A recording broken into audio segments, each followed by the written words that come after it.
хранитель прошлого. А как известно, не зная прошлое, сложно понять настоящее и заглянуть в будущее.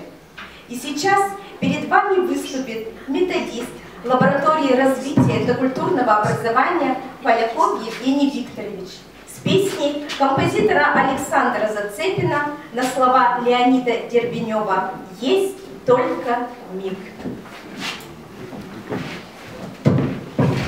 Певать можно? Нужно? Нужно. Призрачно все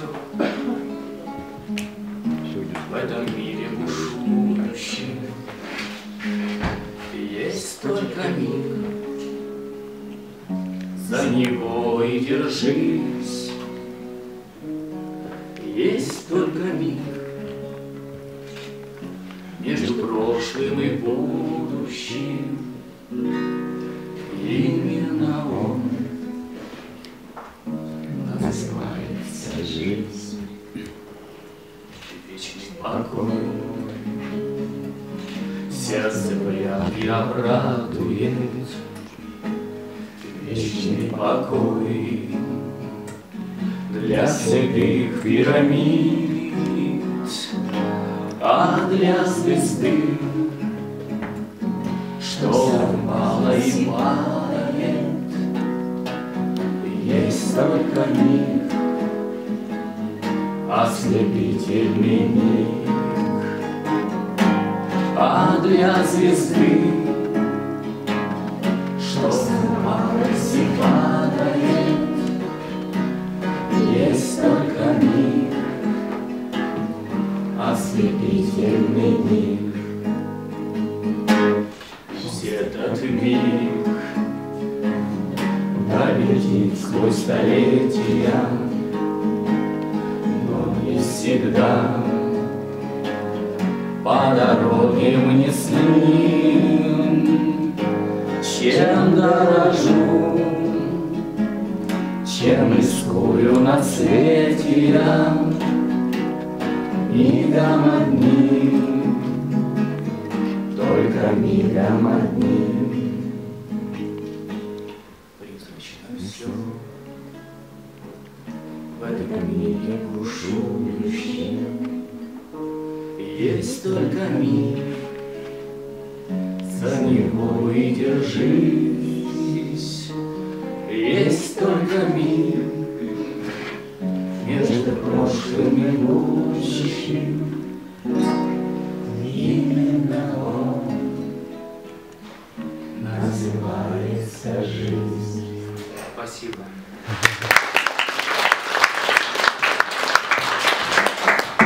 Ни один музей не может обойтись без научного консультанта.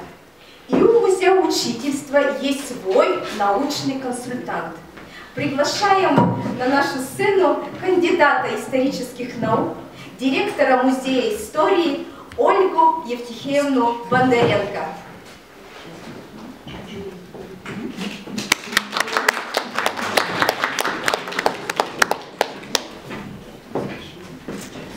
Вот мы сегодня собрались все здесь, такие разные. Мужчины и женщины, юные и люди, мне очень нравится это выражение, серебряного возраста. У нас разная национальность, но есть нечто, что объединяет всех нас и что сыграло важную роль в нашей жизни, это, конечно, школа. Это учитель, это наш наставник, и многие из нас стали учителями благодаря тому, что рядом с нами был такой учитель, которому хотелось подражать и хотелось стать таким же, как он, ну хоть немножечко похожим. Конечно, главная фигура в этом музее – это учитель. И мы думали, каким быть этому музею. Ну, как положено, музей рождался в муках творческих, словесных баталиях. Наверное, важную роль сыграло то, что в нашем творческом коллективе были как раз такие важные составляющие, как мудрость и зрелость, юность, напор, настойчивость, целеустремленность. И я думаю, что это помогло нам победить. Мне представляется, что мы пошли правильным путем и обратились к учителям. учителям Республики Коми, скажите нам, каким вы хотите видеть музей учительства Республики Коми?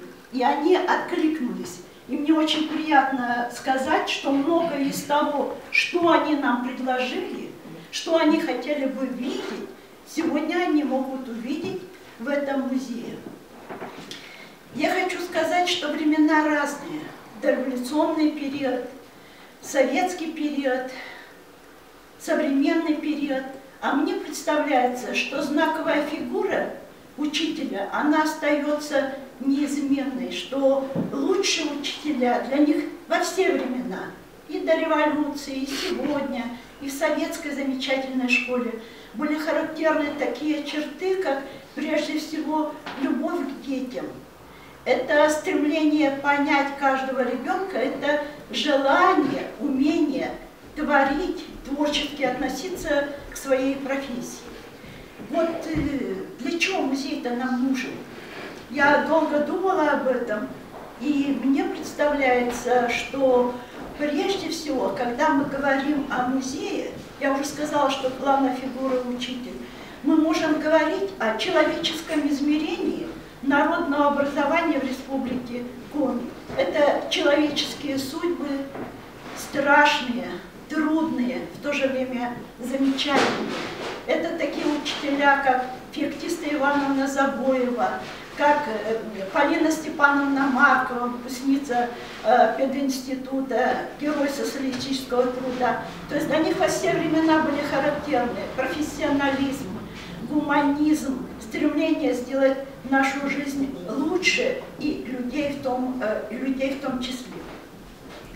Мне кажется, что вот этот музей, он еще призван сыграть такую роль, это формирование уважительного отношения к профессии, к личности учителя, что очень немаловажно, особенно для настоящего времени.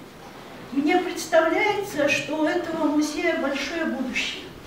Вот мы действительно с вами находимся у истоков музея, но большое будущее – это пополнение материалов, это новые экспозиции, это характеристики учителей, новаторов, это традиции, которые были характерны и почти неизменны. То есть вот эти традиции – дарить выпускникам книги, сажать выпускной класс деревья, они еще были заложены в дореволюционной школе, и хорошо, что они сохранились и до сегодняшнего дня.